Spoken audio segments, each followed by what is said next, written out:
Next up, we have SXM, and they will be presenting a few of their original series, including Jump Outs, that was just announced yesterday. So for this presentation, please welcome, who's already joined me prematurely. He's just like too excited. Thomas Bannister, everyone, founder, SXM USA.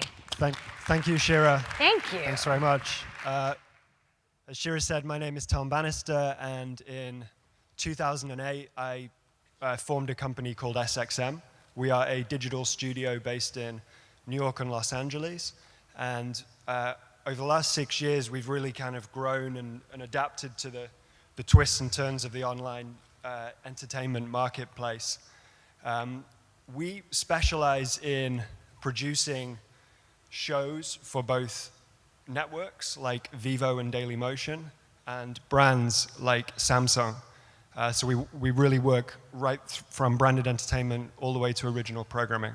So let's take a quick look at the reel. Roll the video.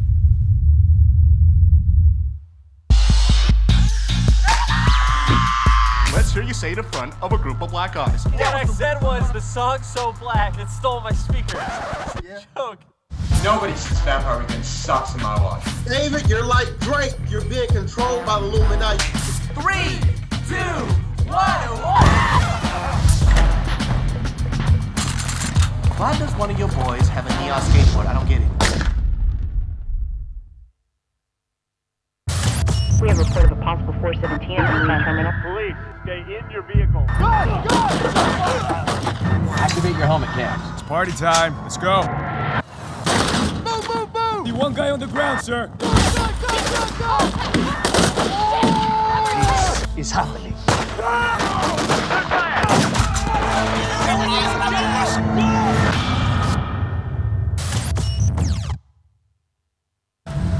I'm Les Stroud, and this is an official invitation to enter SOS Island. I live in Los Angeles, California. This is my boot camp. Go! Hidden are 5 bare necessities of survival.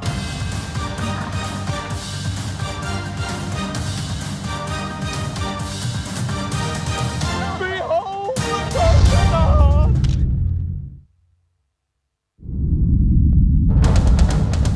Today, 3 teams will take on an elite undercover tactical police unit known as the Jump Outs. Team V13 from Venice, Team Tempest from the Valley, Team Wildcard from Longdale.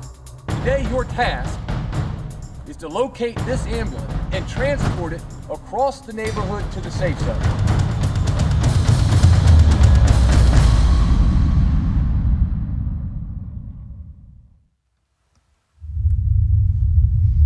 Thank you. So 4 very different kinds of shows, 4 very different ideas and business models there. But what are the similarities?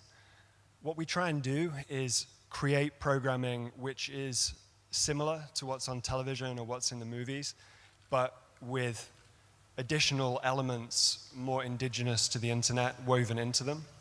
So to kind of briefly go through those, the comment show is obviously an interactive talk show format, which aggregates user comments underneath the week's music videos on Vivo and use them as jumping off points for skits, for comedy, and in some cases we interact with the commenters themselves.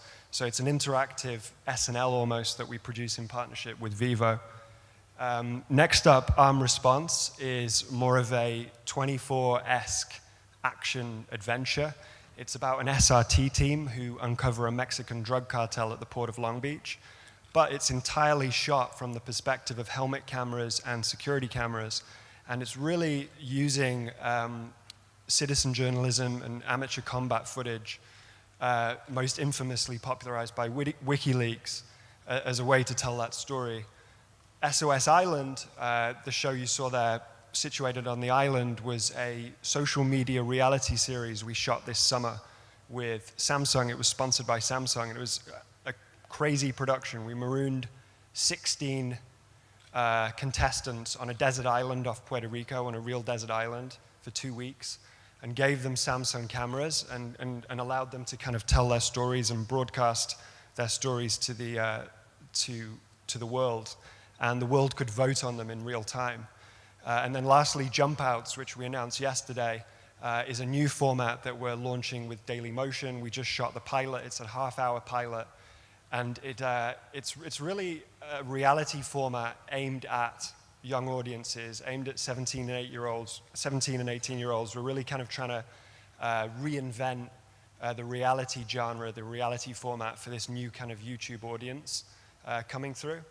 So I think in those 6 years, over the last 6 years of doing this, we've seen user-generated sites explode.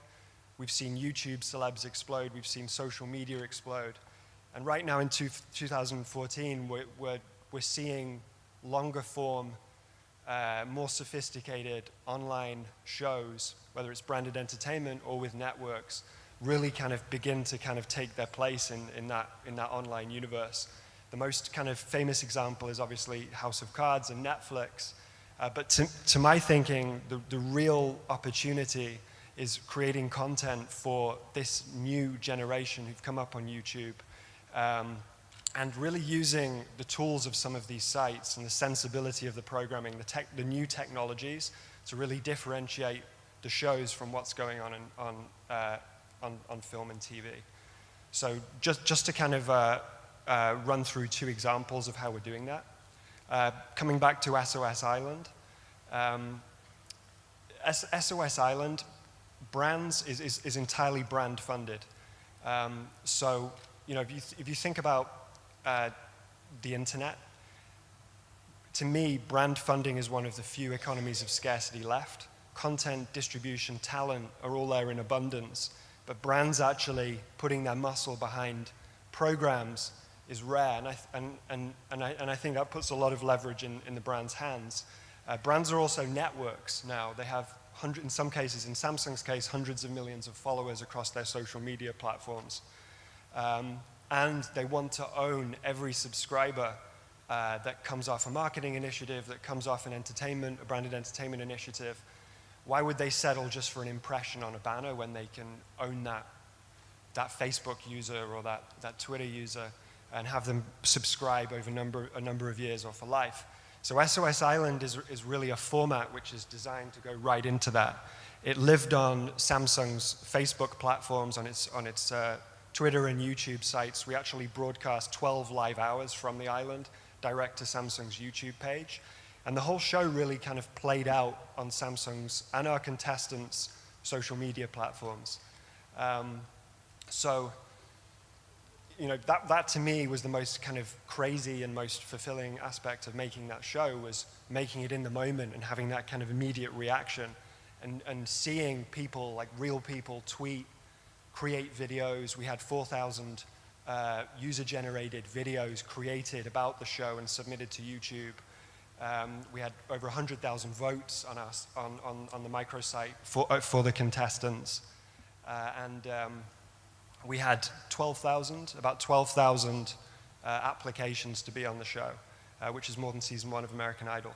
So, you know, it's kind of a fascinating experience to be right there in the kind of wheelhouse of making a show as people are watching it. And the winner actually won an island. The winner won a real island, and he's currently living on it off Panama. So Samsung actually bought the winner a real island, which I don't think has ever happened on TV before. I think I'm running out of time, but briefly jumping into Jump Outs. Jump Outs is more of a program on the other side of the scale. It's something that we're doing in partnership with a network, with Dailymotion. But it's kind of right there in our thinking about how to kind of create a show that can sustain itself with or without brand financing. It's made on a decent enough budget that it's good. It's as good as, you know, it's competitive with television, but it's certainly, you know, not made for the budget of a TV show. We're making half-hour episodes and with many elements of a TV show, hosting, judging section. So it's licensable to television. We have that revenue stream, but again, we have the kind of sensibilities. I mean, it's essentially like Grand Theft Auto. It's we've baked in a lot of kind of music video and video game sensibilities into the show. And then it also has mobile, so we can strip down the episodes and really just do the chase sequences as these police officers, as the jump out boys are chasing our contestants. We can really just kind of show those chase sequences. And it has that international appeal. It doesn't depend on understanding American culture or the English language. So it's really a show kind of designed to kind of, I hope, we're just launching it, fit into the revenue streams and the opportunities that are currently available to online producers. So to summarize, I'd say the difference between 2008 and 2014 is that as a producer in 2014, you really need to have 3 skill sets. You need to be able to work, from an American perspective, you need to be able to work in Hollywood, on Madison Avenue in Silicon Valley. You need to kind of be able to stem those worlds, and all of those skill sets go into producing these shows. And I think that's really what everybody here on this presentation has to offer, above and beyond the traditional producers here at Cannes, is that diversity of experience of working in these new worlds. And I think that's what we have to offer brands. Thanks very much. I think it would have been,